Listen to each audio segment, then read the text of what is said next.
교장선생님이 잘 소개해 주셨는데 제가 슬라이드 준비하면서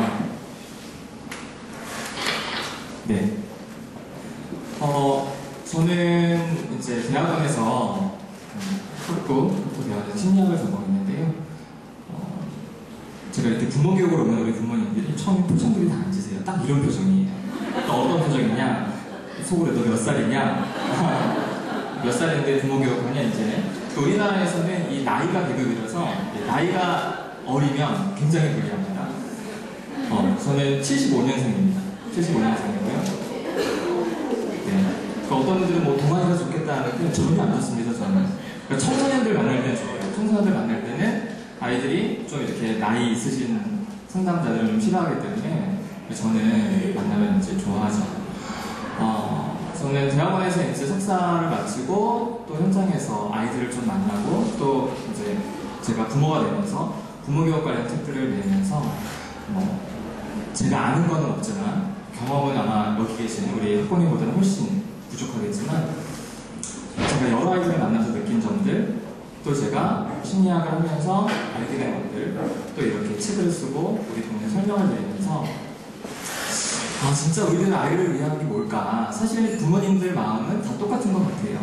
어떤 거든지 아이들을 위한 어떤 그런 것들을 원하시죠. 그래서 이 시간 좀 시간은 많지 않지만요. 좀 짧게나마 여러 가지 이야기들을 좀 해보는데요. 특별히 우리 소통에 대해서 조금 이야기를 해보겠습니다. 자, 자녀 양육. 우리 어머니들 입장에서는 자녀 양육을 정의를 내린다면 어떻게 정의를 내릴 수 있으실까요?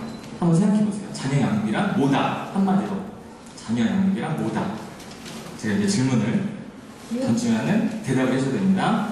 자, 제가 몇 분 정도 여쭤보겠습니다. 특별히 우리 아름다우신 어머니들 중심으로 여쭤볼 테니까 기분 나빠하지 마시고, 자, 우리 어머니. 자녀 양육이란 뭐다? 자녀가 행복하게 미래를 잘 할 수 있도록 도와주는 것. 예. 아주 정답이다.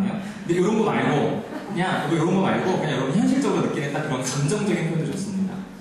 어떠한 분들은 자녀 양육이란 고통이다. 이렇게 표현하시는 분 있어요. 그렇죠? 네. 자, 우리 어머니. 자녀 양육이란 잘 키우는 거다. 네, 아직까지 우리 어머니들이 아침에 오셔가지고 긴장을 하셔가지고 솔직한 얘기를 안 해줘요. 당연히 잘 키우고 싶으시죠. 그렇죠? 그런 거 말고 조금 더 그럴 만한 거 있을까요? 우리 어머니. 자녀 양육이란 먹고 입히고 재우는 거. 그렇죠? 네, 맞습니다. 사실 이제 저는 지금 아들이 둘이에요. 저희 아들은 어립니다. 6살, 3살인데 여러분이 아주 옛날에 이제 키우셨던 그 경험을 제가 하고 있죠. 어제도 둘째가 아파가지고 계속 깨요. 그럼 저도 아침에 와야 되는데 피곤하고 짜증도 나고 또 아침에 일어나서 또 먹이고 또 입히고 굉장히 이런 시간들. 그래서 제가 여기 예전에 몰랐는데 제가 부모가 되면서 우리 부모님들을 보는 시각이 달라졌어요. 옛날에는 제가 부모가 안 됐을 때는 우리 청소년들을 주로 만나니까 아이들이 너무 힘들어하면요. 우리 부모님들이 왜 그럴까? 애들 너무 좀 불쌍하다 이런 생각했는데 제가 부모가 되보니까 이해가 되더라고요. 우리 부모님들이 존경스러워요. 그래서 우리 여기 계신 부모님들 우리 서로서로 위해서 한번 격려의 박수 한번 칠까요? 너무 고생하잖아요. 그렇죠? 낳지, 키우지, 내기지, 입히지, 또 남편 또 뭘 하는 거 막 막아가면서 애들 하지. 너무너무 힘든 또 너무 고생하시는 우리 어머님들. 자, 저는 자녀 양육에 대해서 여러 가지 이야기를 할 수 있지만요. 자녀 양육은 한마디로 집을 짓는 거랑 비슷하다라고 생각을 해봤습니다. 왜 집을 짓는 거랑 비슷하냐? 일단 시작하면 멈출 수가 없어요. 그렇죠? 여러분 집을 짓다가 말면요. 안 지은 것보다 못합니다. 집을 짓다 말면은 살 수도 없고, 그렇죠? 냅둘 수도 없고. 애들 마찬가지죠? 일단 시작하면 멈출 수가 없어요. 사실 여기 솔직히 한번 우리 어머니들 얘기 한번 해볼까요? 결혼의 목적이 출산과 양육이었던 분 없죠. 그렇죠? 없습니다. 근데 여러분의 남편들, 우리 아버지들은요 더합니다. 자식을 낳기 위해서 결혼했다? 몇 대 독자 이런 경우는 또 몰라도 그게 아니라면 남자들 입장에서는 내 사랑하는 여자랑 같이 살려고 결혼했지 애를 위해서 결혼한 건 아닙니다. 근데 어머니들은 대체로, 물론 어떤 어머니들은 그러니까 나는 애를 낳고 싶어서 결혼한다 이런 분들도 가끔 계시긴 하는데 우리 어머니들도 그렇죠? 나 공주 만들어준다는 그 인간 말에 속아서 결혼했는데 공주는커녕 하녀가 됐잖아요. 집에서. 이유가 뭡니까? 양육이었습니다. 그렇죠? 일단 임신을 했는데 당연히 지울 수는 없죠. 내 사랑하는 사람, 또 내 뱃속에 있는 아이. 근데 낳습니다. 그런데 우리가 한 번이라도 부모가 되는 교육을 받아본 적이 있나요? 사실 요즘에는 저는 외부로 다니면서 이 미혼 남녀들을 위한 예비 부모 교실을 제가 하고 있습니다. 왜 하느냐? 제가 부모님들 대상으로 부모 교육을 해보면 좀 한계가 있습니다. 여기 어머니들도 여기 오신 목적이 있을 거예요.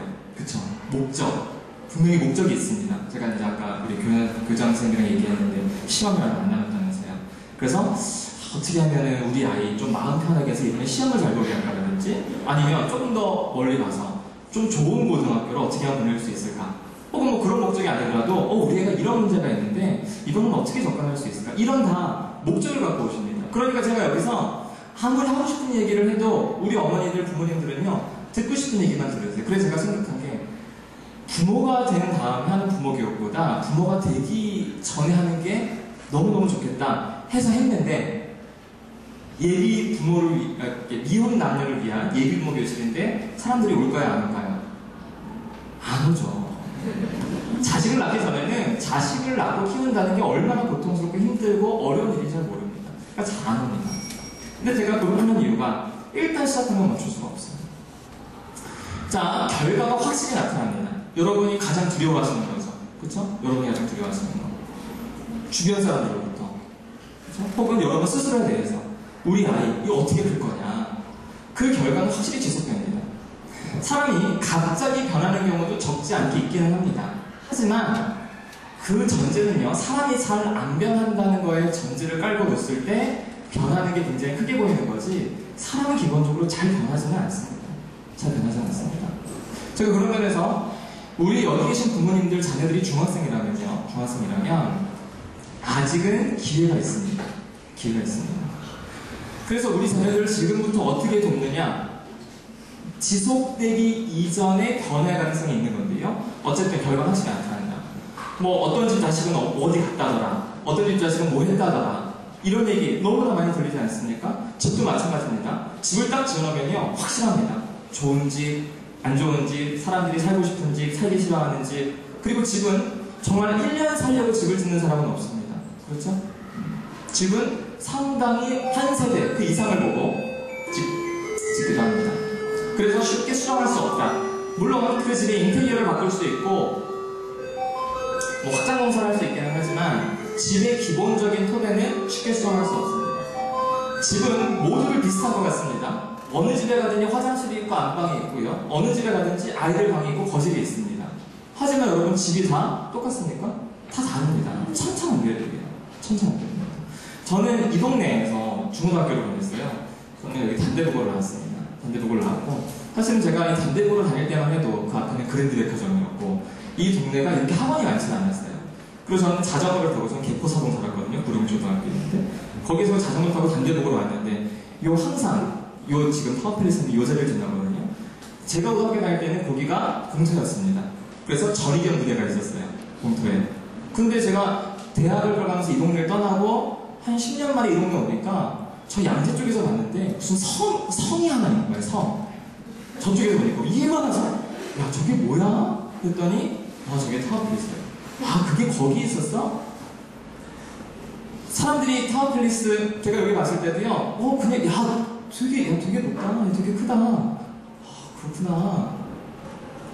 집은 다 똑같은데 사실은 굉장히 다른 집이 생겼더라고요. 근데 막상 제가 그 안에 들어오면은 당연히 비슷합니다. 좋은 아파트나 좀 그 정도 되겠죠. 그래서 자녀 양육도요 모두들 아이를 키웁니다. 여기 있는 분이 똑같이 아이를 키워요. 하지만 모두 다르게 키웁니다. 모두 다르게 키웁니다. 제가 상담을 하면서 아이들을 만나고 어른들을 만나고 어머니를 만날 때 느낀 게 뭐냐면요. 너무너무 다르게 키울 수 있는 거예요. 좋고 나쁘고를 떠나서. 아이가 어떤 실수를 했을 때 그 실수에 대처하는 방법도 다르고요. 아이가 똑같은 성공을 했을 때 그 성공에 대한 태도도 너무너무 다릅니다. 그래서 결과가 굉장히 다릅니다.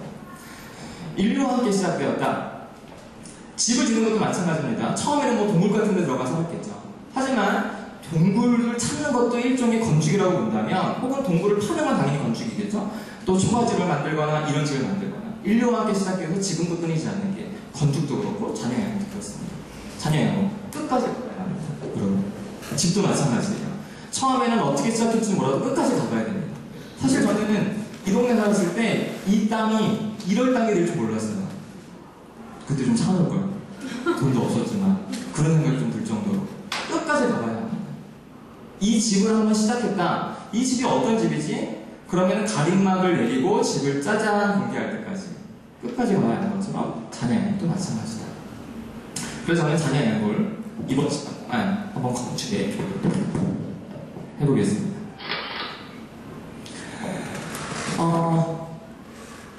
여러분 너무나 잘 아시는 두 개의 건물입니다. 하나 있죠? 동해가 어디가 짓기 시작한 사그라다 파밀리아 성가족 성당이라고 얘기를 하죠. 제가 바르셀로나 갔었을 때 그냥 여행 책자에서 이런 성가족 성당이 있는데 짓기 시작한 지 120년인데 그래서 내가 이거 못하는 거겠다 라고 생각했는데 아니더라고요. 1883년 건축을 시작했습니다.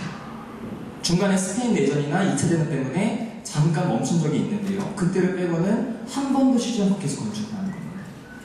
당연히 가우디는요 일찍 죽었습니다. 당연히 이 자기가 설계했던 이 사그라다 파밀리아의 완공은 당연히 보지 못했죠. 지금도 완공이 안 됐으니까. 지금 2012년이니까 이제 130년째 짓고 있는 겁니다. 전 세계에서 이 건물을 보기 위해서 수많은 사람들이 스페인 바르셀로나로 갑니다. 현재 60% 정도 공정이 완성된다고 합니다. 여러분 이거 가서 보신 분들은 아마 깜짝 놀라실 거예요. 어떠한 건축 양식과도 비교할 수 없는 독특한 건축 양식. 이걸 120년 전에 설계했다고 믿기 힘들 정도예요. 그래서 바르셀로나는 가우디가 먹여 살린다는 말이 있습니다. 이 사그라다 파밀리아 이외에도 가우디가 만든 건축물들이 있거든요. 그냥 일반 주택인데 굉장히 독특한 주택이 있어요. 근데 그거를 1800년도에 만들었다는 겁니다. 천재적인 건축가죠. 지금 60% 정도 공정이 완성되는데 목표는 2026년이라고 잡는답니다. 그런데 어떤 누구도 장담할 수 없답니다. 왜냐? 가우디가 생각해낸 이 건축 설계를 현대 건축으로 따라하기가 너무너무 힘들다는 거예요. 지켜봐야겠죠? 그 밑에 또 여러분 잘 아시는 끔찍한 사진이 있죠. 95년이면 제가 이제 군대 가 있을 텐데요.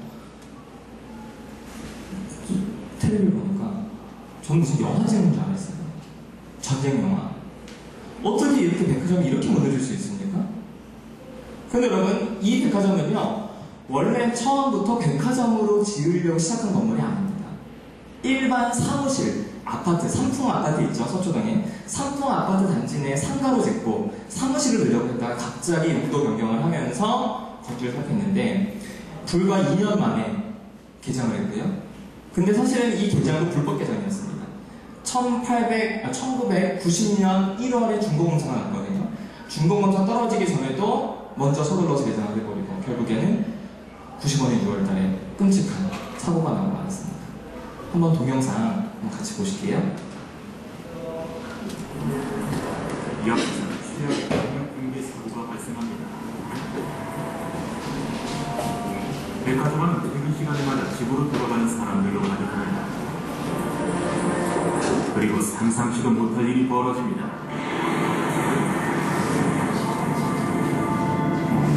(500여 명이 목숨을 잃고 수백 명이 잔해 속에 갇혀 생존을 위한 사투를 벌입니다. 지진이나 폭탄 테러 등 겉으로 드러난 붕괴 원인은 그 어디에서도 찾아볼 수 없습니다. 건물은 자체 무게를 견디지 못해 순식간에 무너졌습니다. 과연 무엇이 이런 비극적인 재앙을 불러왔을까요? 삼풍백화점의 문제점은 착공과 함께 시작되었습니다. 원래는 상용형 건물을 지을 계획이었습니다. 하지만 공사 도중 소유주는 백화점으로 변경하길 원했습니다. 건설업체가 이 요구를 받아들이지 않자 소유주는 계약을 파기했습니다. 그리고 용도 변경에 문제가 없다고 판단한 계열사에 공사를 맡겼습니다.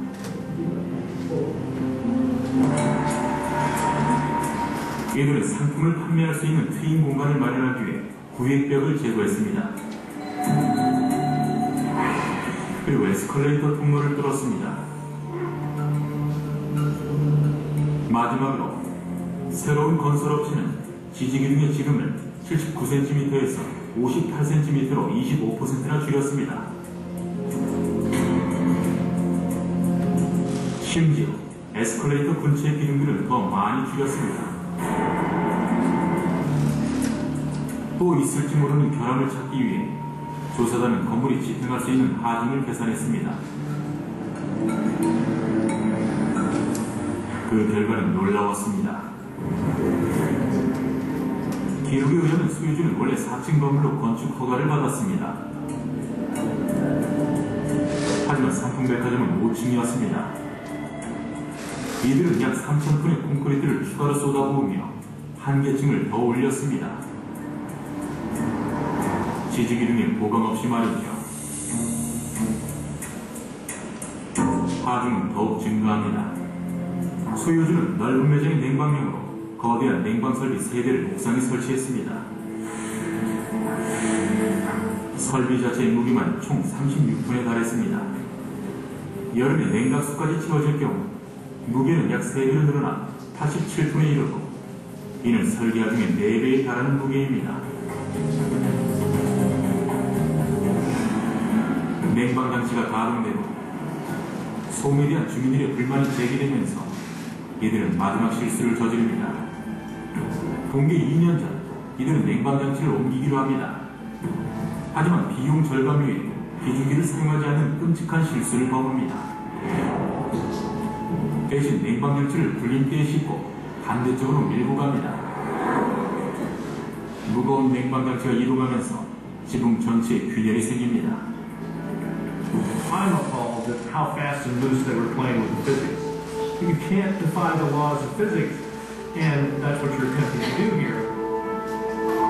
균열이 발생한 옥상의 콘크리트는 하중을 효과적으로 기둥에 전달할 수가 없습니다. 시간이 지나면서 바닥이 처지고 밑에 있던 기둥이 뚫고 올라오기 시작합니다. 붕괴 전날 촬영한 지붕 사진을 보면 피해 정도를 분명히 알 수 있습니다. 5년 반 동안 서 있었던 게 오히려 신기할 정도로 1995년 6월 29일 옥상에 균열이 생긴 지 22개월 후 건물은 더 이상 버티지 못합니다. 그날 오후 5층에 있는 기둥들이 옥상을 뚫고 올라갑니다. 식당의 탁자들은 불길할 정도로 기웁니다. 5층 바닥이 처지면서 약해진 옥상 바닥까지 끌어당기고 균열은 더욱 심각해집니다. 식당 천장에서도 균열이 나타납니다. 그리고 저녁 6시 직전 마지막 연쇄 반응이 일어납니다. 5층 에스컬레이터 근처의 가장 얇은 기둥이 제일 먼저 무너지고 옥상 바닥까지 끌어당기며 떨어집니다. 삼풍백화점의 맨 위에 있는 바닥 2개가 무너집니다. 이젠 그 무엇도 붕괴를 막지 못합니다. Very quickly, you see what happens. Everything is in the basement in no time.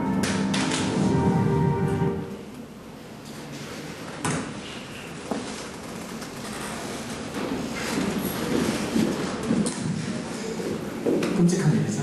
네. 엄청나게 많은 사람이 죽고, 지구 전 세계적으로 최악의 참사에 들어가는 사건이었습니다. 네. 자, 그래서 제가 아까 그랬죠. 자녀 양육을 건축에 비교할 수 있다. 집을 짓는 거, 건물을 짓는 거. 자, 그럼 제가 요거를 이용해서 여러분 반대로 생각하시라고, 기분 나빠하지 마시고요. 반대로 생각하시라고 제가 이렇게 한번 제목을 적어봤습니다. 자녀 양육에 실패하려면 반대로 생각했습니다. 당연히 아침부터 와가지고 자녀 양육에 실패한 얘기냐 이런 얘기 하시면 안 돼요. 반대로 당장의 성과 이익에만 극복하면 건물이 저지경이 됩니다. 자녀 양육도 마찬가지입니다. 당장의 성과 이익에만 극복하면요 결국에는 망가집니다. 제 선후배들은 상담사로 전문 상담사로 일을 많이 합니다. 특별히 대학에서 상담하는 친구들도 많이 있어요. 학교 랭킹이 올라갈수록 자살 학생이 굉장히 늘어납니다. 왜 그럴까? 어렸을 때부터 늘 잘해왔던 애들을 모아놓으니까요. 여러분 대학도 상대평가거든요. 그러면 서울대 법대도 어떤 한 클래스에도요, 전국에서 전교 1등 애들만 모였겠죠. 근데 거기에도 D가 나오게 되어 있습니다. 그 충격을 못 견뎌내는 거예요. 어렸을 때 나는 천재라고 부르고 서울대 법대까지 들어왔는데, 들어와서 우리 클래스에서 내가 D를 맞았어요. 학점은 형편없어요. 그럼 이건 어떻게 보면 상대평가니까 어쩔 수 없는데도 자식의 실망과 어떤 주변의 실망과, 근데 사실은 자기는 할 줄 아는 게 공부밖에 없거든요. 그렇죠? 카이스트에서 자선학생이 늘어나는 건 그건 매우 당연한 현상 중에 하나예요. 저는 솔직히 한편에 이렇게 생각을 합니다. 한편으로는 아이들이 저한테 진지하게 질문 던져서 제가 생각해본 게 있어요. 애들이 저한테 뭐라고 질문 던지냐면요. 선생님, 제가 왜 살아야 돼요? 라고 질문을 던집니다. 여러분, 이 질문에 대해 대답할 수 있습니까? 왜 살아야 됩니까? 애들이 그래요. 지금 제가 왜 살아야 되죠? 저는 할 줄 아는 게 없어요. 저는 공부를 못하고 친구에게 나왔고요. 전 정말 죽어버리고 싶어요. 죽으면 끝날 거 아니에요. 물론 제가 상담 과정이기 때문에 제가 필요한 이야기를 해줬죠. 하지만 정말 내 마음 깊숙한 곳에서 제가 이 아이한테 무슨 얘기를 해줄 수 있을까? 야, 그래도 네가 공부 열심히 하고 좀 노력하고 고생하면 너 어른 되면 네가 원하는 삶을 살 수 있다고 뻥칠까요? 옛날 여러분이 사셨던 시대, 그리고 사실은 저까지만 해도 이 정도는 아니었으니까요. 그때는 그런 쉽게 말해서 좋은 대학 가면은 인생 잘 풀 거라는 기대가 있었고, 실제로 IMF 이전에는 그런 시대였습니다. 근데 여러분 지금이 그런 시대입니까? 공부 잘하면 성공하는 시대인가요? 애들이 그걸 알아요. 그리고 돈도 자기의 큰 유한이 못 된다는 것을 부모님을 통해서 미리 알고 있습니다. 애들이 게임에 빠져들죠? 당연한 거다. 저는 그런 생각이 들어요. 물론 그래서 하라고 하진 않습니다. 하지만 아이를 이해하는 측면에서는 충분히 그럴 수 있다. 당장의 성과는 급급하지 않습니다. 자식 농사는 백년 농사입니다. 실제 요즘 우리가 100세 시대라고 하잖아요. 저희 조부께서 83살에 소천하셨습니다. 그러면은 제가 아무 병이 없다면 저희 아버지도 저희 부친도 저희 할아버지만 많이 사실 거고, 특별한 병이나 문제가 하고가 없다면 저 같은 경우도 정말 100세까지 살 수도 있겠죠. 그렇죠? 여러분 자녀들은 110세, 120세를 할 수도 있을지도 모릅니다. 그런데 우리는 장거리 마라톤 경주를 하는데 100m 달리기를 하고 있습니다. 이게 사실은 우리 부모님들의 문제가 아니라 한국 사회 분위기의 문제이기도 합니다. 이게 되게 안타까웠거든요. 제가 한 10년 전인가요? 어떤 동아일보에서 95세 할아버지가 쓰신 글을 봤습니다. 그 할아버지가 뭐라고 썼냐? 자기는 65세에 은퇴를 했대요. 자기는 은퇴하고 나서 연금 받아먹고 살면서 그냥 자기는 놀러 다니고 뭐 언젠간 죽을 거니까 죽는 날만 그냥 자기는 기다리고 있기로 했대요. 근데 그렇게 놀고 먹고 한 지 30년이 지난 거예요. 어느 순간 보니까 인생의 3분의 1을 자기는 한 일이 없다는 거죠. 그래서 그 할아버지가 자기는 오늘부터 무슨 영어학원에 다니기로 했다고 그런 글을 동아일보에 독자의 소리로 이렇게 기고하시는 걸 봤을 때 그렇지. 여러분 지금 당장 우리 애들이 20대에 뭔가 성공을 이루고 30대에 뭔가 성공을 이루면 대단한 것 같습니까? 사실 그 아이들의 진짜 인생의 하이라이트는 지금이 아니라 언제죠? 50대, 60대, 조금 더 시간 좀 70대, 80대. 그때 행복한 삶을 살도록 부모님들이 신경을 쓰시느냐? 지금 당장 위해서 하느냐? 가우디는 자기가 건축한 설계물을 자기가 죽기 전에 완공할 거라고 기대하지 않았을 겁니다. 직접 그 사람이 설계를 했으니까요. 하지만 가우디는 먼 미래를 보고 도전을 한 겁니다. 근데 그 효과가 아직까지 나타나는 거죠. 반면에 상품백화점은 원래 백화점도 아니었고 그냥 일반 사무동, 상가 4층이었는데 사실은 그걸 처음에 우성건설에 맡았대요. 그래서 공사를 짓고 있는 중에 이 건축주 마음이 바뀐 거예요. 그래서 우성건설이 이렇게 하면 안 된다. 이건 불가능하다. 설계 자체가 하중을 못 견딘다 그러니까 이 건축주는 밀어붙였던 거고, 그리고 삼풍종합건설. 제가 찾아보니까 삼풍종합건설은요, 건설회사가 아니에요. 그냥 토목회사예요. 건설회사 순위 800몇이었대요.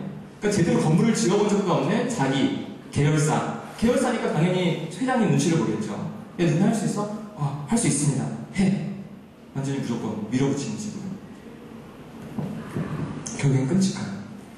이제 참 웃긴 거는요, 이 하루 전부터 천장 규격이 다 갔어요. 다 가는데, 그래서 그 회사는 모든 사고짓기를 지하로 내려보내고 자기네들은 그 사건이 당한 그날 아무도 그 관계자들은 거기 없었습니다. 그래서 사건들 당연히 다 구속됐죠. 물론 의도적으로 피한 건 아니긴 하겠지만 결국에는 그런 끔찍한 일이 났습니다. 잔해경영을 실패하려면 건축도 마찬가지입니다. 원칙과 원리, 순서와 절차를 무시하라. 아까 외국인문서 나서 그랬죠? 물리학 원리를 완전히 무시했다. 가장 기본적인 걸 무시한 거다. 잔해경영도 마찬가지입니다. 무조건 밀어붙여라. 무조건 하면 된다. 식으로 밀어붙이면 당장은 뭐가 되는 것 같은데요. 결과는 끔찍할 수 있습니다. 경고를 무시하라. 붕괴되기 하루 전에 완전히 균열이 다가고 바닥에 내려오기 시작했는데 그 건축주가 한 일이라고는 미장이 불러가지고 이 땜질을 했답니다. 땜질하고 온풍기 끈 게 다랍니다. 황당하죠. 자, 그래서 여러분 잔해 영역도 마찬가지다. 근데 이것들을 한 가지로 표현하면 뭐냐? 멋지죠? 불통이다. 소통이 안 되는 거예요, 소통이.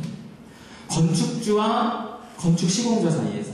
그렇죠? 백화점 점원들과 그 백화점장, 점주, 그 회장 사이에서.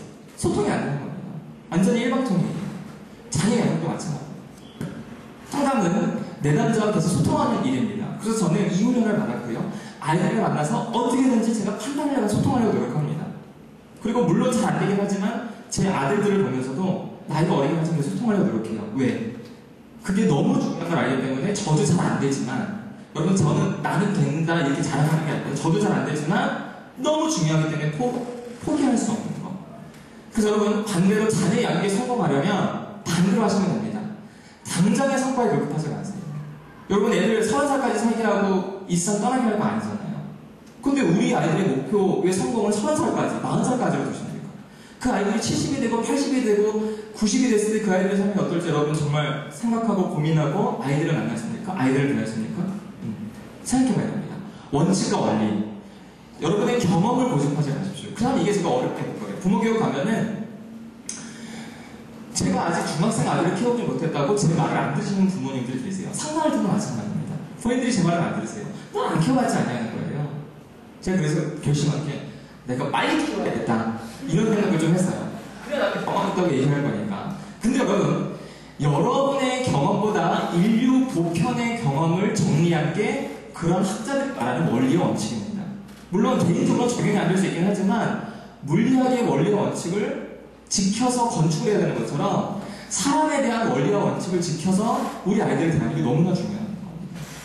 만약에 여러분이 우리 부모들이 경험으로 아이들을 키울 수 있다면 왜 학교 보냅니까? 왜 학원 보내죠? 왜 교육 원리에 근거해서 아이들을 대하는 전문가들한테 왜 맡깁니까? 그냥 우리가 집에서 계속 홈스쿨링만 하면 되겠죠. 그렇죠?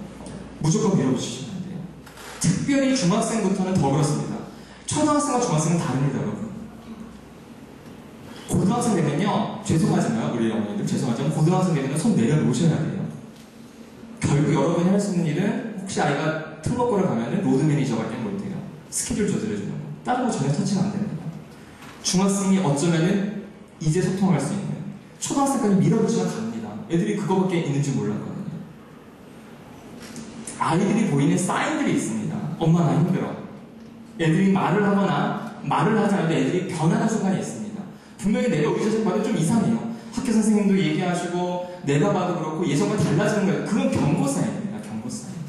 뭔가 지금 문제가 생기고 균열이 생기고 있다는 거예요. 여기서 본인들이 빨리 캐치하셔야 끔찍한 사건이 안 일어납니다. 저는 그래서 소원이 있어요. 우리 부모님들이 조금이라도 우리 아이들의 사인을 생각하게 부탁드립니다. 이겁니다. 네. 굉장히 많은 사인을 보입니다. 저쪽이 안 되나? 마이크를 제가 이렇게 잡아야 돼요. 여러분 그 사인을 빨리 알아차셔야 돼요. 이게 지금 얘가 무슨 일이 일어나고 있구나. 자, 그래서 이걸 해야 되는 소통. 자, 그렇다면 왜 도대체 부모와 자녀 사이 소통이 어려운가? 내대 속에서만 내 자식인데 왜 그렇게 말이 안 통하냐? 여러 가지 이유가 있습니다. 여기에는 뭐 부모님의 과거의 상처도 있고요. 여러분의 부모님으로 보셨던 양육, 그것도 있고요. 여러분의 부부관계 갈등, 시댁과의 갈등, 너무나 복잡한 문제가 많이 있습니다. 그런데 저는 여기서 그런 개인적인 이야기 하지 않고 좀 큰 이야기로 접근을 해보겠습니다. 사회적인 이야기인데요. 자, 인류학자들은, 사회학자들은요, 우리 인류의 사회를 몇 가지로 구분을 했습니다. 그 중에 첫 번째가 이제 농경사회입니다. 물론 그 이전에 수립과 채집사회가 있긴 했지만, 그거 빼고 농경사회부터 가보죠. 자, 여러분, 농경사회에서 산업은 주로 농업이었습니다. 거주는 주로 지역에서 대가족을 이루어서 살았습니다. 대가족을 이루어서. 이때 교육은요, 그냥 노동을 위한, 직업을 하기 위한 직업교육이 전부였습니다. 그리고 이 시대의 중요한 가치는 노동력이었습니다. 그래서 아마 글쎄요, 여러분들도, 우리 어머니들 연배 중에서도 이 형제들이 되게 많은 분들이 있겠죠? 근데 사실 이제 저희 아버지 연배가 확실히 그런데, 저희 아버지는 10남매세요. 그때 왜 이렇게 자식을 낳았습니까? 물론 피임이 발달하지 않고 여러 가지가 있긴 했지만, 노동력이 최고의 가치이기 때문에 무조건 애를 낳는 거예요. 이때는 사회에 성공하기 위한 수단이, 돈 벌기 위한 수단은 힘이었습니다. 그래서 힘이 있을 때 노동을 열심히 해서, 이때 직업은 평생 노동입니다. 자기가 몸에 힘이 떨어지지 않으면 계속 일하고 먹고 살 수 있는. 그런데 산업혁명 이후로 사회가 바뀌었습니다. 사회가 바뀌었어요. 사실 전 세계 역사가 쓰는 18세기지만요, 한국에서의 산업화는요, 학자들마다 말이 많은데, 어떤 사람은 일제시대가 산업화를 이끌었다 이렇게 하는 사람도 있고요. 아니다, 이거는 식민사관이다. 우리나라의 산업화는, 그러니까 일제시대가 했던 철도를 깔고 했던 산업화는 침략의 목적이었지 우리나라의 발전이 아니다. 그래서 우리나라의 산업화는 박정희 정권이다. 이렇게 보는 사람들이 많이 있어요. 그래서 만약에 박정희 정권으로 가자면 1960년대부터 우리나라는 이 시대로 들어왔습니다. 이때부터 한국에 공장들이 엄청 생겼죠. 이때부터 도시가 발달했습니다. 그리고 지역을 떠나서 나와 아내와 아이들을 데리고 공장에 몰려있는 도시로 가기 때문에 이때부터 핵가족이 탄생하기 시작한 겁니다. 이때부터 각 지역에서 가족들, 어른들이 아이들에게 필요한 어떤 지식을 가르치는 게 아니라 학교라는 시스템이 생겨났습니다. 여러분, 여기 중학교죠? 대학은 아주 역사가 오래됐습니다. 하지만 초중고 공교육은요, 서양에서도 18세기 전으로 생겨났습니다. 그 전까지는 공교육이라는 개념 자체가 없었습니다. 사실 어떻게 보면 되게 이상한 시스템이에요, 공교육은. 공교육이 이상하다는 우리 선생님들 계신데, 그게 아니라 이 시스템이 어떻게 보면 좀 이상한, 뭐가 이상하냐? 집에서 자기가 해먹고 싶은 밥을 해먹는 게 정상이지, 국가가 차려주는 식단에서 그걸 먹는 게 정상입니까? 좀 이상하잖아요. 어떻게 보면 교육 자체가 그렇습니다. 교육부에서 커리큘럼을 잡아가지고 또 모든 아이들에게 똑같은 수업을 똑같은 시간 동안 해야 된다는 거는 사실 이건 굉장히 어색한 교육일 수도 있지 않냐라는 생각이 듭니다. 근데 어쨌든 필요에 의해 생겨났습니다. 공교육. 이때부터 중요한 가치는 공부였습니다. 모든 아이들이 다 똑같이 공부하게 됐거든요.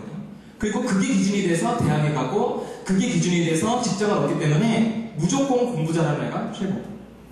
이때 중요한 공부 잘하기 위한 수단은 뭡니까? 성실성, 근면. 저도 그랬지만 우리 어머니들이 학교 다닐 때 속았단 말이 있어요. 선생님들은 속았단 말. 공부는 어디로 하는 거래요? 엉덩이로. 거짓말입니다. 공부는 머리로 하는 겁니다. 이 무슨 얘기냐? 우리 아이들 잠 안 자고 공부하잖아요? 그럼 여러분, 주의 집중력이 엄청나게 떨어집니다. 서울대 법대 들어간 애들 수면 시간을 조사한 연구가 있습니다. 몇 시간 잤을까, 애들이 고3 때? 예측해보세요. 몇 시간 잤을까? 당연히 이제 다들 아시겠죠? 제가 이렇게 얘기를 하는 건 많이 잤다는 거잖아요. 그래서 느낌상은 한 5시간? 한 4시간? 이 정도 자지 않았을까? 왜냐면 저도 그냥 단대고 나와서 학교 다녔지만 저도 단대고 다닐 때는 새벽 2시에 잤어요. 도서관에서. 독서실에서 공부하다가 6시에 일어나서 학교 오고 야자 11시까지 하고. 근데 놀랍게도 7시간이 나왔습니다. 그런데 여러분, 미국 하버드나 아이비리그 학교 애들 다 조사해봐도요, 특별히 공부 잘하는 유대인들 조사해봐도요, 수면을 줄이는 애들은 아무도 없습니다. 이게 한국이 이 산업화 시기를 겪으면서 맞물렸던 어처구니 없는 공부는 머리로 하는 겁니다. 집중을 하고 자기가 재밌어 하는 걸 파는 게 효율적이지 무조건 드립다 앉아가지고 한다고 되는 건 아닌데, 사실은 이게 이런 가치하고 산업화 시대. 그래서 우리 어머니가 어렸을 때 잘 살아보세 들으면서 아침 학교 갔잖아요. 그렇죠? 우리도 한번 잘 살아보세. 무조건 으쌰으쌰 해보고 잘 살아보세. 열심히, 무조건 열심히 아끼고 지금 산업화 시대에서 직업은요, 정규직이 우선시되는 시대고 정년을 보장해뒀던 시대입니다. 그럼 여러분, 지금 2012년은 무슨 사회일까요? 정보화 사회입니다. 21세기 기준으로 보통 넘어가는데요, 우리나라는 더 충격적인 사건 때문에 이 전환이 빨랐습니다. 뭐였을까요? IMF입니다. IMF가 터지면서 평생 정규직까지 정년까지 채울 줄 알았던 대기업에서도 잘려나가고요, 공무원들도 명예퇴직하고요, 갑자기 사회가 변해버렸습니다. 그래서 제가 이제 94년도에 대학에 들었는데 90년대 초반부터는 학생운동이 일어나지 않았습니다. 물론 정권이 바뀌기도 했지만 이제 돈 없으면은 망하는 시대구나. 그래서 우리 한참 80년대 후반, 아마 이제 우리 어머니들까지겠죠? 어머니들도 학교 다닐 때 으쌰으쌰 좀 계실 것 같은데, 표정을 보니까. 여건이 얘기했죠? 그때는 선배들이 그러면요, 공부 안 해도 절대 평가기 때문에 교수님 탁탁 사주고, 그리고 대학만 졸업하면 무조건 좋은 회사. 사실 저희 사촌 형이 한참 나이 많은 형이 지금 이제 40 후반인데요. 형이 무슨 뭐 전자공학과 나왔어요. 그런데 대기업에 들어갔습니다. 그 형은 거기서 공부도 잘하진 않았는데 대기업에 들어갔어요. 그런데 알고 보니까 제가 저희 어머니한테 얘기 들었는데 한 4년 전에 명퇴한 거예요. 그래서 제가 그렇죠. 형 지금 뭐하는데? 뭐 하겠습니까? 나이 40대 중반에 나와서 돈이 많은 것도 아니고 아주 좋은 학교를 나온 것도 아니었어요. 버스 운전합니다. 버스 운전이 나쁜 게 아니라 제가 어떤 생각을 했냐면 저 형이 저거 할 줄 알았을까?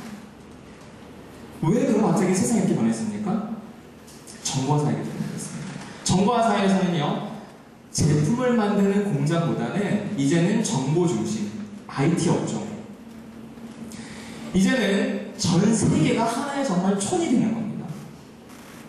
이제는 핵가족이 아니에요. 싱글맘, 싱글데드, 다음에 조부모 가정, 그쵸? 할머니랑 사는 거, 그리고 여기도 애기 있고 이혼하고 애기 있고 이혼한 남자가 만나서 또 새로운 이루는 가정. 가족의 형태가 굉장히 복합적으로 다양해지고 있습니다. 이제 탈교육이 점차 증가하는 추세에 있습니다. 그리고 이거는 그럴 수밖에 없어요. 아이들의 욕구가 너무 다양해지기 때문에 학교의 색을 맞추는 게 너무너무 힘듭니다. 그리고 이제는요, 성공하기 위한 중요한 가치는요, 전문성입니다. 여러분 잘 아시는 빌 게이츠. 똑똑해서 공부자를 성공했나요? 자기가 중학교 때 꽂혔던 그 컴퓨터 프로그래밍, 그것 때문에. 그래서 그 아버지는 법대 가라. 변호사였거든요, 아버지가. 자기는 법대 싫다. 그래서 간 게 수학. 하지만 그것도 다 안 다니고 때려쳤죠. 여러분 잘 아시는 스티브 잡스, 지금은 죽었지만. 우리나라에서도 유명하고 잘 나가는 사람들 전문성입니다, 이제는. 그래서 학교에서 언제부터 학교가 분위기가 바뀌었어요. 학교 교육청에서 무슨 문제를 내느냐? 자기주도적. 그래서 입시가 완전히 바뀌었죠? 네, 입시가 완전히 바뀌었어요. 그럼 이게 갑자기 왜 이렇게 바꿨냐? 자기주도적으로 바꾸니까 학원들도 바뀌어. 자기주도적 학습을 가르쳐주는 학원들이 막 나오긴 하는데 왜 이렇게 바뀌었습니까? 시대가 바뀌었기 때문이에요. 이제는 정보의 생산자, 정보를 생산하는 창의적인 사람을 만들어야 이 시대가 발전한다고 국가도 이제는 인정하지 않을 수 없는 겁니다. 그러니까 완전히 시스템을 바꾸려고 하는데 사실 쉽지 않죠. 그래서 이제는 창의적인 사람이 성공합니다. 여러분, 이제는 계약직이 보편화됩니다. 이거는 계속 그렇게 갈 수밖에 없어요. 그리고 고령화 시대이기 때문에 이건 당연한 절차입니다. 제가 이 얘기를 왜 하느냐? 여러분의 부모님이 사셨던 시대는 이 시대입니다. 여러분이 살았던 시대는 이 시대입니다. 우리 아이들이 사는 시대는 이 시대입니다. 여러분은 초등학교 때부터 컴퓨터 많이 쓰셨습니까? 여러분 핸드폰이 있었습니까? 여러분 트위터가 뭔지 아셨습니까? 큰 당연히 없었죠. 저도 대학 가서 인터넷 메일 만들고 했는데요. 근데 요즘 애들은 3살 때부터 컴퓨터 합니다. 왜? 사회가 너무 바뀐 거예요. 그래서 어떤 아이가 성공하느냐? 시대의 흐름을 잘 타는 아이가 성공합니다. 참고로 저는 가끔 어떤 똑똑한 애들이 너 뭐 할 거니? 했을 때 선생님 저는 법대 갈 거예요. 저는 의대 가고 이러잖아요. 그럼 사실 좀 안타까워요. 왜 안타깝냐? 야, 네가 머리는 똑똑한데 이 시대를 보는 눈이 없구나. 의사, 변호사는 앞으로 먹고 살기 힘듭니다. 국가에서 하는 정책 보세요. 전문가들의 자신들의 이권을 인정했잖아요. 로스쿨, 요즘 여러분 신문 보셔서 아시죠? 어떤지? 그리고 의학전문대학원 다시 거꾸로 의대로 많이 갔잖아요. 의대를 갔더라도 이 시스템은 계속 갈 수밖에 없어요. 왜? 고급 서비스를 대중화시키는 게 국가의 목표거든요. 누가 교사를 한다거나, 저희 아이도 초등교사입니다. 근데 어떤 애가 선생님 좀 교사하고 싶어요. 왜? 뭐 평생 직장이잖아요. 글쎄, 평생 직장이니까 앞으로 지금 교원 평가하면서 전체적으로 서로 경쟁실 수밖에 없는 분위기입니다. 네가 진짜 좋아하고 진짜 즐거워하는 게 있는지 한번 봐라. 남들이 좋다는 걸 보지 말고. 왜? 시대가 바뀌고 있다 얘야. 그럼 알아듣는 애들이고 못 알아듣는 애들이 있어요. 뭐 그건 어쩔 수 없죠. 여러분, 우리 아이의 100년 내려보신다면요, 이거 보셔야 됩니다. 이거 보셔야 돼요. 지금 이 시스템, 당장 입시가 바뀔 때 특목고 입시가 이것만 보시면 안 돼요. 사실 저는 이 부모교육도 하지만 저는 일반 심리학 강의를 합니다. 그러다 보니까 저는 이제 외고 애들을 좀 만나서 심리학 강의를 할 때가 있어요. 외고 가면은 심리학 수업이 필요할 때가 있거든요. 주로 제가 물어봐요, 애들한테. 수업하다가 쉬는 시간에. 야, 너 나중에 뭐 할 거야? 너 미국 대학 갈 거니? 무슨 전공 할 거야? 얘기하는 애들이 있어요. 어떤 애들은 잘 모르겠대요. 딱 제가 봤을 때 한 반 정도는요, 그 삶을 즐기더라고요. 자기가 하고 싶은 게 있고 힘들지만 자기는 좀 도전할 거예요. 근데 어떤 애들은요, 선생님 저 몰라요. 저 너무 힘들어요. 제가 이거 왜 하는지 모르겠어요. 이렇게 얘기하는 게 있어요. 아, 그래, 그럴 수 있지. 그래도 괜찮아. 지금부터 한번 찾아봐. 정말 자기가 좋아하는 애들 붙잡고 물어봅니다. 너 미국 대학 가니? 선생님 가고 싶어요. 너 미국에서 잡 얻을 거야? 그래서 거기서 미국에 살 거야? 아니요. 전 한국이 좋아요. 너 그럼 한국 가서 뭐 할 건데? 뭐 할 거 없으면 학원 강사 하죠. 진지하게. 얘네들이 SAT를 다니면서 SAT 강사가 얼마나 많이 먹는지를 딱 봅니다. 여러분, SAT 유명 강사들은 돈 엄청나게 벌니다. 애들이 딱 알거든요. 그쪽 고등학생 딱 알아요. 우리 엄마가 얼마나 내는지 알아요. 그리고 자기 한 애들 보면 계산해야 되는 거예요. 저는 사실 보면서, 야, 그래, 그것도 나쁘지는 않지만, 야, 근데 아니, 그래, 뭐야. 그게 나쁘진 않죠. 나쁘다고 하는 게 아닙니다. 나쁘진 않은데, 얘가 진짜 뭘 위해서 살아가는지 정말 진지하게 고민해 봤을까? 이 시대가 어떻게 바뀌는지. 그래서 여러분, 이거 꼭 함께 가셔야 돼요. 자, 그래서 우리 부모님들이 이제 소통을 위해서 우리의 아이들을 대하는 패러다임을 바꾸셔야 됩니다. 여러분이 산업화 시대의 기준을 가지고 아이들을 대하시면요, 아이들이랑 계속 갈등이 있게 돼요. 산업화 시대의 자녀 양육의 패러다임이 뭡니까? 그때는 똑똑하고 머리 좋고 공부 잘하는 아이가 최고입니다. 소위 말해서 서울대 가면 인생 쫙 풀리고, 아니면 미국 하버드 가고 예를 가면 더 좋겠죠. 그런 식이었어요. 그쵸? 그리고 그때는 무조건 밀어붙이는 겁니다. 학교에서도 밀어붙여요. 엄마도 밀어붙여요. 무조건 밀어붙입니다. 그럼 그때는 애들이 밖으로 빠져나갈 구멍이 없어요. 그때는 공부 잘하는 애들은 힘들어도 꾹꾹 참고 묻힌 대로 공부하고, 완전히 좀 포기한 애들, 노는 애들만 완전히 학교에서 놀고, 또 딱 양극화가 됐습니다. 지금은 달라요. 공부 잘하는 애들도요, 학교에서 선생님 말씀 안 듣습니다. 엄마들 말 듣으면 안 들어요. 얘가 접하는 정보 수준이 여러분보다 훨씬 많습니다. 사회가 어떻게 돌아가는지 애들은 진지하게 고민하는 애들도 많아요.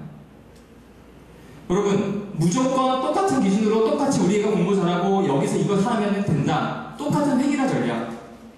지금은 이 시대 아닙니다. 이율 중심의 시대가 아니에요. 지금 무슨 시대입니까? 놀이 중심의 시대입니다. 왜 스티브 잡스가 왜 성공했나요? 사람들이 스마트폰 좋아하니까. 사람들이 그거 가지고 뭐 하는데요? 다 놀아요, 여러분. 여러분 혹시 그 퇴근 지하철 타보셨습니까? 그거 보고 다 놀아요, 다 놀아. 노는데 미치는 거예요. 이제는 잘 노는 사람이 성공합니다. 그래서 구글이나 애플이나 본사 가잖아요. 직원들 일 빡세게 안 시켜요. 직원들 계속 놀게 합니다. 그러면서 창조적인 아이들 계속 얘기하는 거예요. 이제는 다양화, 이제는 소통, 이제는 중요한 가치가 지능, 인지적인 지능이 아닙니다. 저도 아이가 어리니까 어린 아이들 키우는 분들 자주 만나거든요. 우리 애가 뭐 벌써 뭘 하고 뭐 구구단을 하고 영어를 하고. 저는 솔직히 제가 이 공부를 안 했으면은 저도 우리는 아직 못하는데 이렇게 생각했을 거예요. 근데 제가 이 공부를 하면서 느낀 게 뭐냐면은 그거 중요하지 않아. 왜? 어차피 구구단은 초등학교 가면 무조건이 구구단을 3살 때 학원, 4살 때 학원, 10살 때 학원, 무슨 차이야? 만약에 구구단을 3살 때, 4살 때 뛴 애가 구구단이 아니라 99단을 외워버린다 수 있다면 그건 가치 있죠. 여러분 자녀가 1m가 빨리 되든지 늦게 되든지 중요하지 않아요. 왜? 나이 먹으면 다 커거든요. 빨리 크기 시작하니까 더 많이 큰다. 이러면 빨리 크는 게 중요할 수 있긴 하겠지만 우리 부모님들이 어렸을 때 조바심냈던 것들이 결국엔 다 하게 되는 것들이에요. 그래서 제가 이제 그 어머니들 많이 만나면요. 어머니들 중에 진짜 좀 이렇게 생각하시는 분들은요. 학원 안 믿어요. 학원을 안 믿어요. 학원에서 얘기하는 게 얼마나 돈벌이인지 알기 때문에 안 믿는. 그래서 야, 이 어머니들 진짜 이게 아시는구나. 학원에서는 엄마들 불안하게 하죠. 어머니가 이거 하면 안 됩니다. 얘가 지금 지쳐졌습니다. 똑똑히 내는 거예요. 근데 여러분, 인지적인 능력은요, 정말 아주 천재가 아닌 이상 다 비슷하게 됩니다. 비슷하게 돼요. 9구단 외우면 10단, 11단은 안 외워요. 10단인가 11, 11단. 그런 거 안 외워요. 어느 정도입니다. 그것보다 더 중요한 게 뭐냐? 정서는 바뀌지 않아요. 어렸을 때 인상 쓰고 다니던 애가 갑자기 성인 돼서 갑자기 얼굴이 확 필 것 같습니까? 그렇지 않아요. 여러분도 한번 생각해 보세요. 여러분 어렸을 때 부모님한테 양육받으면서 가졌던 그 정서, 어떤 어머니들은 슬픔이라는 정서가 아주 깊게 내재해 있어요. 얘기해보면요, 어렸을 때도 가졌던 슬픔이에요. 근데 엄마가 되고 나이가 들어도 그 슬픔이 있어요. 이 정서는 정말 변하지 않아요. 그래서 저는 어렸을 때 우리 아이들한테 가장 중요한 게 정서다. 그래서 여러분 아이가 공부를 잘합니까? 근데 행복하지 않습니까? 아니요. 중요한 걸 놓친 겁니다. 그건 잘못된 거예요. 아무리 똑똑해도 행복하지 않은 애들은요, 아까 말씀드렸어요. 선생님 제가 왜 살아야 돼요? 여러분 공부 못한 애들 이런 얘기 하는 줄 아세요? 공부 못한 애들 이런 생각 안 해요. 당장 노는 거 좋아해. 막 하게 재밌다. 막 게임 막 합시다. 너무 재밌어요. 막. 야, 그래도 친구들 때리지 마. 아니 그 문제 까봐서 그런 거죠. 알아서 알아서. 진짜 공부 잘해야 돼. 인상 딱 얘기하다가 나중에 진짜 선생님 제가 왜 살아야 되죠? 저 행복하지 않아요. 내가 공부 잘하잖아요. 선생님 그거 별거 아니에요. 나보다 잘하는 애도 엄청 많아요. 다 보시는 거예요. 물론 이야기가 가면 안 바뀔 거 정말 확실히 않아요. 안 바뀌어요. 안 바뀔 거예요. 왜 안 바뀌느냐? 여러분이 40년 이상 이거 주입받으면 사실 그냥 안 바뀝니다. 하지만 지금부터 도전하셔야 돼요. 그러지 않으면 큰일 납니다. 그래서 여러분 진단해보세요. 마음속으로. 여러분 아이 행복합니까? 대답하지 마시고 마음속으로. 여러분 아이 행복한 거 맞습니까? 학교 갈 때마다 즐겁게 됩니까? 아니 학교 갈 때마다 즐겁게 하진 않더라도 그냥 공부를 좋아서 합니까? 그럼 하기 싫은 거 억지로 꾸역꾸역 하고 있습니까? 여러분 자녀하고 충분히 소통이 되십니까? 그 아이가 과연 소통하는 아이를 보고 있습니까? 그 아이가 다변화되는 사회에서 자신의 영역을 선점할 수 있는 그런 눈이 열렸습니까? 아이가 진짜 자신의 스트레스를 좋은 놀이문으로 풀어낼 수 있는 그런 놀이를 아이가 알고 있습니까? 자, 그래서 이제 소통을 위한 전략 마지막 슬라이드입니다. 여러분 이거 한번 같이 읽어볼까요? 원칙 다음에 이거 한 줄만 읽어보겠습니다. 시작. 아까 우리 어머니들 얘기하셨죠. 자녀 교육이 뭐냐? 우리 아이 행복하게 만드는 거다. 그런데 사실은 부모님들은요, 진짜 이런 얘기를 솔직히 하십니다. 선생님, 그래도 공부 못하는 것도 공부 잘하는 게 낫잖아요. 맞죠? 그렇죠. 저는 일단은 얘가 지금 할 수 있는 게 공부밖에 없잖아요. 얘가 지금 뭘 하겠어요? 그렇죠, 어머니. 그럼 저는 얘 일단은 공부 잘하도록 좀 도와주는 게 제가 그렇게 생각해요. 맞습니다, 어머니. 맞는 얘기예요. 근데 전제 조건이 있습니다. 아이도 행복한지가 중요합니다. 사실 공부 못하다는 사람이 맞죠. 그런데 아이가 행복하지 않게 공부만 잘해버리는 거는 틀린 거예요. 왜? 가장 중요한 우선순위는 행복이기 때문에. 그래서 외고 다니더라도요, 정말 애들 스트레스 많이 받거든요. 근데 즐겁게 다니는 애들이 있다니까요. 그럼 제가 나중에 쉬는 애도 물어보죠. 엄마 얘기도 좀 물어봐요. 저도 궁금하거든요. 특징이 있어요. 절대로 무조건 밀어붙이지 않습니다. 이거 계속 얘기를 해요. 그러니까 아이들도요, 자기가 외고에 가야 되는 이유를 알게 돼 있어요. 제가 되게 특이한 애들을 봤어요. 어렸을 때 엄마는 야, 너 거기 가지 마. 너 가면 내 아는 누가 갔는데 너무 힘들어. 가지 말고 그냥 일반고 가서 그냥 해. 근데 어떤 애들은요, 어머니, 엄마, 나 하고 싶어. 나 학원 보내줘.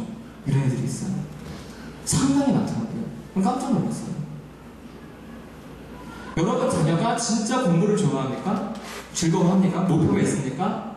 그때 여러분 철저하게 뒷받침해주세요. 하지만 중요한 건 자녀의 욕구입니다.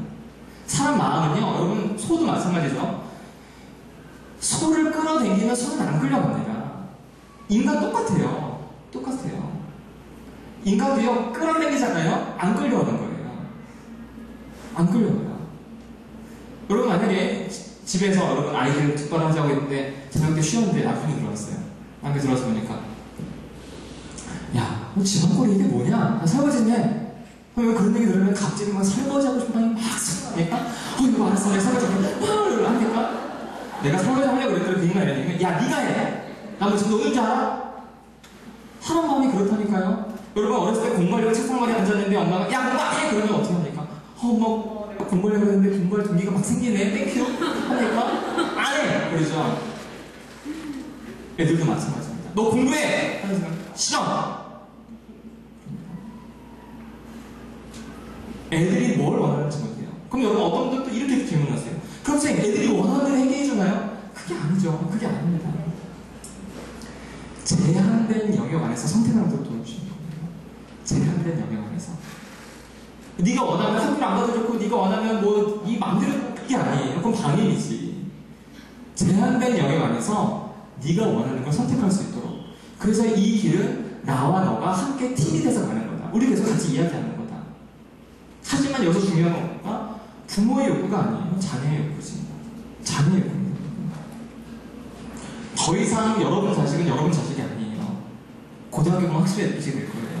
여러분도 아시죠? 여러분 그렇게 크셨잖아요. 착하게 크셨나 우리 어머니들? 모범생으로? 자녀의 욕구. 근데 자기 우리나라 그래서 자녀의 욕구에 대해서 부모의 뒷받침. 비고치키라는 러시아의 심리학자는요, 부모의 역할을 비계라고 했습니다. 이 건물 지을 때 겉에 설치하는 임시 구조물 있죠? 인부들이 올라가서 하는 부모는 이 역할이라고 그랬어요. 집을 지을 때 아이가 집을 지을 때 또 부모가 아이의 집을 지어줄 때 부모가 아이와 함께 집을 지을 때 사실 부모 역할은 주도적으로 집을 짓는 게 아니라 아이가 집을 짓도록 가건물, 가구조물만 세워주는 거예요. 근데 만약에 아이가 집을 지을 마음이 없는데 비계만 쫙 세우면 뭐합니까? 애가 집을 짓고 한층 더 올라가려면 또 비계 얹어주고 이렇게 서로 가야 됩니다. 그런데 이제 우리나라에서 중요한 거는 타인의 시선, 이게 너무나 중요해요. 타인의 시선이. 이 어떤 실험을 했거든요. 미국 엄마들과 한국 엄마들을 비교한 실험이었는데 어떤 심리학자가 엄마를 데려다 놓고 그 아이한테 어떤 과제를 시켰어요. 그런데 이 과제는 처음에는 쉬운 과제인데 뒤에는 되게 어려운 과제예요.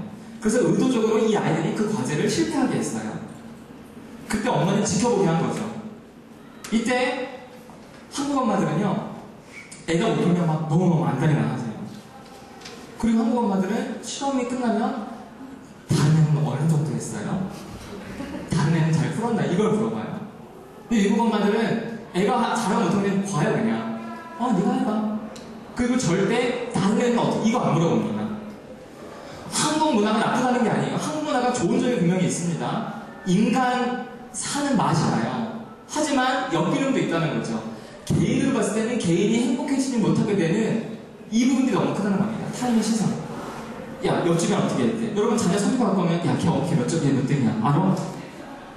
이거 물어보지 마세요. 물론 쉽지 않습니다. 저도 압니다. 저도 알아요. 하지만 우리가 쉽지 않다고 포기하면 안 됩니다. 계속 가야 돼요. 왜? 우리 아이의 성적은요, 못하는 애들은 있을 때는 좋아지고 잘하는 애들은 안 좋아지기 마련인데, 결국엔 상대평가라는 게.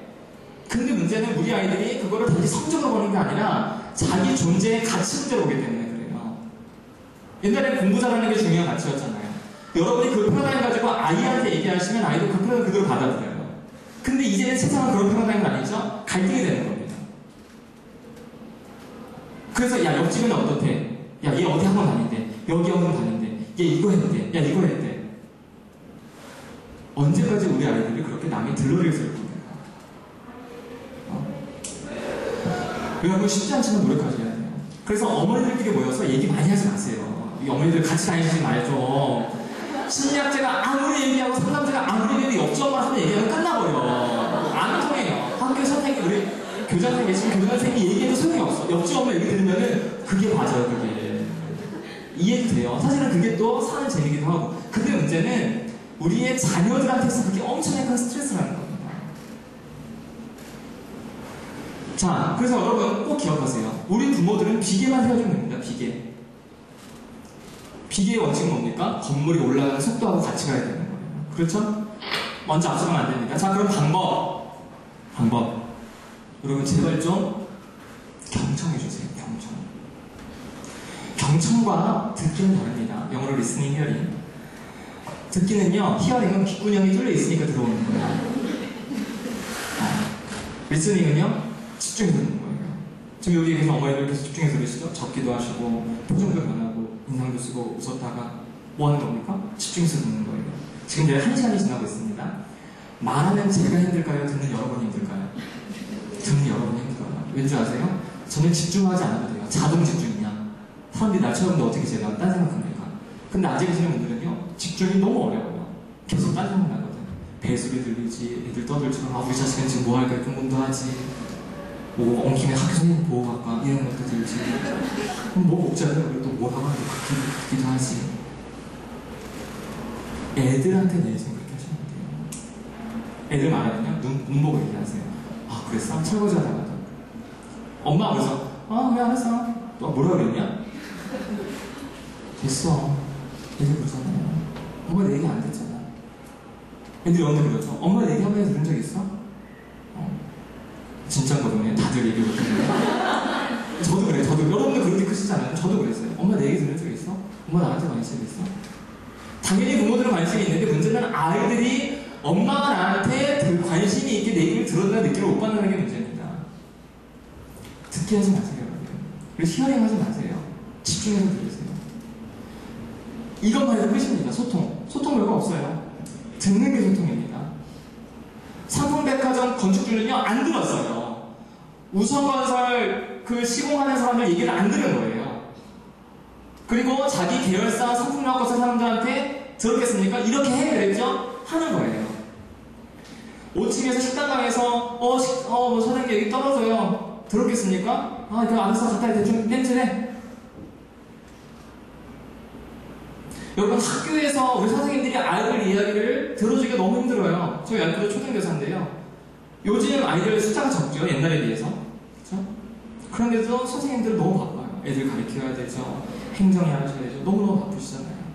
사실 학교에서 아이들 얘기를 진짜 들을 사람이 없어요. 그러니까 중고등학생들이 이때부터 부모보다는 누굴 쫓아다니냐? 친구를 쫓아다녀요. 왜? 친구는 들어주거든요. 경청해주거든요. 내 얘기를. 경청해주거든요. 여러분, 지금 중고등학생 여러분 혹시 정말 그 현장 얘기 들으시면 깜짝 놀라실 거예요. 여러분 혹시 이메일 있으면 계시나요? 이메일 여러분 스팸메일 날라오죠. 온갖 성인 관련된. 오늘 스마트폰 검색은 성인물 찾아는 안 되는 거 아시나요? 성적인 왜곡부터 시작해서 너무너무 많아요. 애들이 얘기할 데가 없는 거예요. 우리 엄마 말 안 들어줄 거니까. 혼낼 거니까. 여러분, 경청은 혼내는 거 아닙니다. 들어주는 거예요. 꼭 들어주세요. 그래서 한번 물어보세요. 오늘 집에 가셔서. 아니면 집에 가는 길에 문자 보내보세요. 네가 생각하기에는 내가 네 얘기를 잘 들어주고 있는 것 같니? 물어보세요. 여러분 애들 나중에 다 평가 이미 다 했습니다. 여러분이 안 물어본다고 모른 척 하지 마세요. 물어보세요 한번. 그래서 얘기해주세요. 야, 엄마는 정말 네 얘기 진짜 집중해서 경청하고 싶어. 엄마가 그 연습이 잘 안 되거든. 네가 나한테 핏대를 좀 줘라. 네가 얘기할 때 내가 잘 안 듣잖아. 엄마 그거 한다며 내 얘기 들어준다며 해. 엄마가 이렇게 지적받을 때마다 10,000원씩 줄게. 너무 좋아할걸요? 여러분 지금 돈 10,000원이 문제가 아니에요. 하셔야 돼요. 고등학생 되잖아요? 더 하면 돼요. 대학생 되면 할까요? 더 하면. 그럼 그때 여러분 빨빨이에요, 자식이랑. 빨빨이에요. 그냥 듣기 하지 마세요. 질문하실 때도 여러분, 질문하실 때 당연히 듣고 질문해야겠죠. 폐쇄형 질문하지 마시고 개방형 질문하세요. 이건 이제 사실은 상담사들 훈련할 때 많이 하는 말인데요. 무슨 얘기냐면은 아이디가 왔어요. 너 밥 먹었어? 그 애들이 뭐라 대답해요? 예스 노죠? 아니. 이게 폐쇄형입니다. 시험 잘 봤어? 아니. 대화가 다 끊겨요. 예스 노 듣니 폐쇄형입니다. 그렇게 하지 마세요. 어떻게 되느냐? 하우로 하세요. 하우. 오늘 시험 어땠어? 오늘 뭐 저녁 식사는 어떻게 했어? 폐쇄형 질문은 사람이 숨을 졸라요. 누가 하냐? 수사할 때 경찰들이에요. 범죄자 놓고 너 죽였어 안 죽였어? 여러분 애들 취조하는 거 아니잖아요. 그렇죠? 물론 결정해야 되는 순간이 있습니다. 너 이거 할 거니 안 할 거니? 그거는 당연히 이렇게 물어봐야 되지만 그게 아니고 오늘은 뭐 선생님 수업은 어땠어? 오늘 뭐 학교는 뭐 어떤 거 같아? 오늘 뭐 학교에서 무슨 일 없었어? 그럼 당연히 애들이 갑자기 엄마가 바뀌면 엄마가 왜 저러나 그럴 거예요. 그리고 애들은요 기가 막히게 개방형 질문을 해도요 폐쇄형으로 될 것 같아요. 중학생한테 너 시험 어땠니? 물어보세요. 제가 상담적으로 물어보잖아요. 그냥요. 그냥요. 대답을 안 해요. 아 그냥 뭐 어땠는데? 그랬다고요. 이런 애들한테 폐쇄형 물어보면요 당연히 마음 아프죠. 여러분 대화법이요? 끝입니다. 끝. 이것만 하시면 돼요. 근데 제가 여기서 강조해 주는 거는 대화법이 문제가 아니에요. 우리의 마음의 중심에 우리 아이가 행복하게 원하잖아요.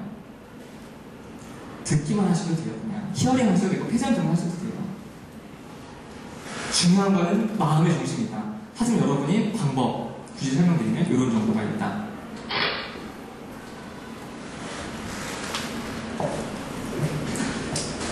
부모 교육에 많이 참여하시니 책을 읽으시든지 필요하면 전문가의 도움을 받으시든지 여러분 도움을 받으세요. 무슨 얘기냐? 이제는 아무도 자기가 갖고 있는 그런 재산, 돈을 자기 관리하지 않습니다. 누구한테 맡깁니까? 제자 전문가한테 맡기죠. 그렇죠? 교육은 누구한테 맡깁니까? 교육 전문가한테 맡기죠. 여러분의 자녀, 마음 누구한테 맡겨야 됩니까? 여러분이 담당하셔도 되죠. 하지만 필요하다면 물론 내가 관리할 성격의 돈이다. 그럼 내가 주신 돈은 되죠. 근데 내가 지금 관리하기 어렵다. 전문가한테 맡기는 것처럼 여러분 어떤 형태로든지 각종 도움받은 걸 주저하지 마세요. 그거 주저하지 마세요. 뭐 참고로 우리 언니들 아시겠지만 정신과에 가면은 의료보험 기록에 나와서 어머니들 많이 안 가시는 경우가 많아요. 충분히 이해합니다. 우리나라 문화에서. 그렇다면 심리학자를 찾아가세요. 심리학자는 법적인 테두리 없기 때문에 보험이고 뭐고 그런 거 하나도 안 넣습니다. 아니면 우리 학교에도 선생님들 계시죠? 찾아보세요. 와서 물어보세요. 여러분 주변에 다양한 도움을 한번 얻어보세요. 분명히.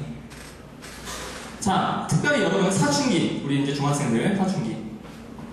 부모가 먼저 도전해야 됩니다. 그리고 여러분 절대 포기하시면 안 돼요. 왜 그런지 한번 보시죠. 미국 버스턴에 있는 하버드 의대 맥린 병원을 찾았습니다. 이 병원의 뇌과학자인 도드 박사는 10대의 뇌 구조에 주목하고 실험을 실시했는데요. 성인과 10대에게 각각 여러가지 얼굴 표정들이 담긴 화면을 보여주고 이때 뇌의 어떤 부분이 활성화되는지 단층 촬영을 통해 확인했습니다. 그 결과 아주 흥미로운 사실을 발견했다고 합니다. 우리가 발견한 사실은 아주 흥미로웠어요. 청소년 뇌는 어른들과 상당히 다른 반응을 보이는 것을 알 수 있었습니다. 특히 공포에 질린 모습을 본 후에는 더욱 그랬는데요. 공포란 남녀노소 없이 가장 기본적인 감정 중 하나거든요. 놀라운 것은 10대 아이들과 성인이 완전히 다른 뇌를 사용한다는 점이었습니다. 공포에 질린 표정을 보여주었을 때 성인들은 100% 모두 맞았지만 10대는 50%에 머물렀습니다. 심지어 어떤 아이들은 행복한 표정이라고 대답했습니다. 인간의 뇌 중에서 뇌의 기질은 생각하고 느끼고 사람을 사람답게 하는 부분인데요. 그 중에서 앞부분인 전력은 이성적으로 생각하고 계획하게 하는 역할을 맡고 있습니다. 이것은 기본적인 생명을 분리시켜주는 부분입니다. 뇌 가운데는 감정을 다스리는 기능이 있어 감정이 내려가는 기능입니다. 이 비연연기 안에는 편도라는 기관이 있는데 10대들은 공포에 생각하고 있었습니다. 반면 성인들은 이성적인 판단을 하는 이 전교의 그 표정들을 제대로 인식하고 있었습니다. 이렇게 부모와 아이들은 서로 다른 뇌를 사용하기 때문에 오해가 생긴다는 것입니다. 부모와 아이 간에는 의사소통이 잘 안 될 수도 있습니다. 10대들은 부모가 화났다고 생각하기도 하고 부모는 아이가 우울하거나 풀이 죽어 있다고 생각하기도 하니까요. 하지만 그것은 둘 다 잘못된 편견이에요. 부모 자녀가 더 이상 대화하지 않는다면 그런 오해는 더 깊어질 겁니다. 따라서 자신의 감정이 어떤지 또 남의 감정을 알고 또 이해하는 법을 가르치는 것은 정말 중요한 일입니다. 최근 연구에 의하면 아이들의 문제 행동은 뇌의 성장과 관련이 있다고 합니다. 사람의 뇌에는 20세 초반까지도 성장이 끝나지 않습니다.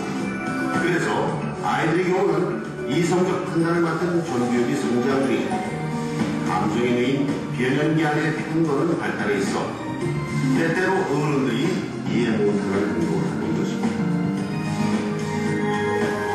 10대의 뇌는 아직 완성된 것이 아닙니다. 아이들은 부모의 말을 잘 안 듣기 때문에 그냥 네 하고 대답을 안 합니다. 그들은 말 자체는 듣지만 그게 뇌까지 전달되지 않는 것이죠. 아니면 스스로 시간은 충분하다고 생각하기 때문에 당장 일을 처리하지 않는 것일 수도 있어요. 아이들이 시간을 판단하는 기준은 우리 어른과 다르니까요. 전두엽은 생각과 행동을 적절하게 조절하는 뇌의 한 부분입니다. 어쩌면 그런 전두엽에서 늦어진 것일 수도 있습니다. 따라서 10대들은 이해하기 힘들고 구제불능인 존재라기보다 때때로 전두엽의 역할 문제인 경우가 많습니다. 저 역시 10대 청소년 아이를 두고 있는데요. 저도 아이들과 함께 생활하기가 아주 힘들어요. 간단히 말씀드리자면 애들은 이성적인 판단을 하고 자기 감정을 조절하는 전두엽이 아직 완전히 발달을 안 했다는 겁니다. 그래서 감정적인 일이 생기면요 정말 순수하게 감정만을 받아들이는 변형개수찰이기 때문에 어른들과는 다르죠. 그래서 여러분 아이랑 싸울 때도요 뇌체험을 해보면은 엄마들은 요 앞에 가는 분을 해요. 의도적으로 내가 얘한테 가르쳐줘야겠다. 그래서 여러분 감정을 조절하면서 화를 내시거든요. 근데 애들이 한번 기분이 나빠버리면 전두엽이 발달하는 거기 때문에 이 변형계 작용하기 때문에 진짜 아주 원초적인 분노가 나오게 되는 부분이 있는 겁니다.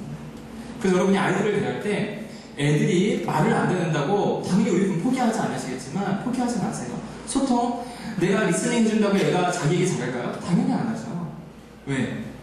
애들은 지금 스트레스 받은 것 때문에 무슨 부모가 뭘 하는지 그게 관심이 없는 거예요. 오로지 거기에. 여러분이 개방의 질문을 한다고 해서 애들은 폐쇄로 대답하기도 합니다. 그거는 아이의 뇌에 연관이 있다는 거죠. 그래서 여러분은 절대로 포기하지 마시고요. 대화, 소통 계속 시도하세요. 포기하시면 안 됩니다. 자, 마지막입니다. 남녀 차이를 여러분 꼭 아셔야 됩니다. 남녀 차이. 남자와 여자는 너무너무 달라요. 특별히 엄마가 아들을 대할 때 굉장히 많이 어려워하시거든요. 이해가 안 된다는 거예요. 저는 아들 둘이니까 저는 이해가 되는데 와이프는 남자 셋을 이해를 못해요. 여러분들 남편 잘 이해가 안 되죠. 이 인간이 왜 이러는지.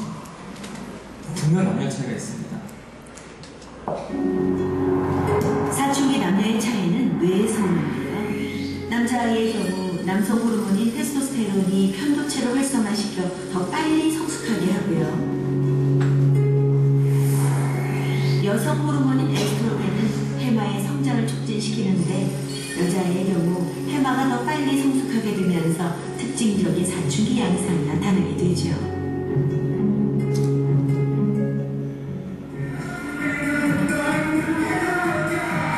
해마의 영향을 받는 여자아이들은 감정이 풍부해지고 섬세한 기억력을 갖게 되는데요. 스타에 집착하고 열광하는 건 어쩌면 나름대로 사춘기의 탈출구를 찾는 방식일지 모릅니다. 공격 반응과 성적 충동을 담당하는 편도체 지배를 받는 남자아이들은 운동을 통해 억눌린 사춘기 충동을 해소하고 자신들에게 허용되는 행동의 가이드라인을 배우며 성장하게 됩니다. 그래서 남자애들은 테스토스테론이 갑자기 높아지기 때문에 굉장히 공격적이고요. 말을 잘 못합니다. 기본적으로 남자들은 언어 능력이 여성보다 떨어지기 때문에 자기 마음을 잘 표현 못해요. 그래서 남자애들은 같이 대화하는 걸 힘들어합니다. 누굴 좋아하느냐? 같이 노는 사람을 좋아해요. 가족이 없는 사람.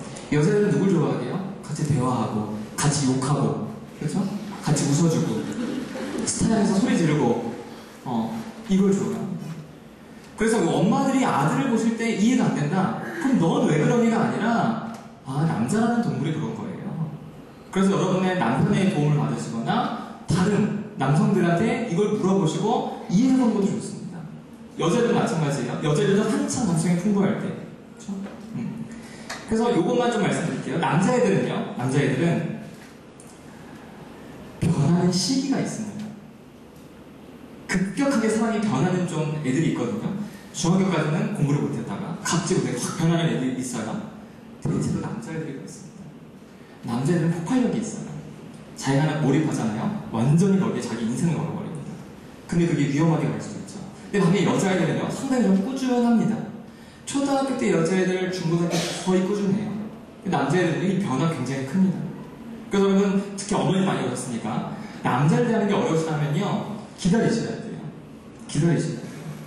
남자로서 인정해주시고 기다리시고, 얘가 내 말을 어기고 안 듣는 게 아니라, 이게 남자의 이번의 특성 중에 하나가 아닐까라고 생각하시고 책도 찾아보시고 하시는 것들이 필요합니다. 자, 여러분 아까 말씀드렸죠? 방법보다 중요한 건 원칙입니다.